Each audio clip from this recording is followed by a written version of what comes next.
Hiwaga, nabutan ko. Hiwaga. Hello po, Hiwaga. Hiwaga. Anong hiwaga? Okay ba may kulay ang buhok at mayroong bulaklak? Hiwaga na. Excuse me, hindi ako si Hiwaga. Ako, si Hilata. Ang baklang mahilig humiga.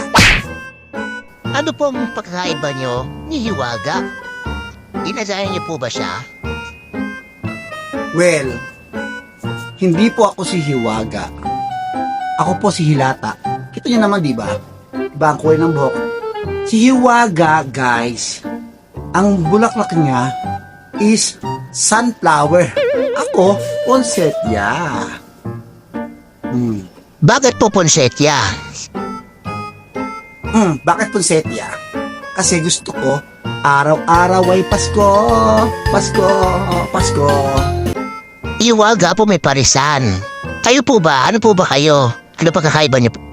Ang pagkakaiba ng dalawa ni Hiwaga, si Hiwaga may parisan. Ako wala.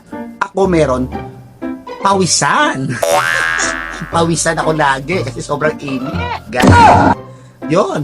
At saka ako, ang hilig ko ay humiga. That's why, ahiba no. Yan ang unang ko, inaayos ko siya, Ako, okay guys, to make it clear, Wow. ako nga pala si Hilata. Ang baklang mahilig humiga. So yun guys ha, hindi ako nang gagaya. Kaya kita nyo naman ako, di ba? Ako, poinsettia. Si Hiwaga, sunflower. Okay? So yun lang guys, bye-bye. At abangan nyo pa ang mga susunod na adventure ni Hilata, ang baklang mahilig humiga. Babush!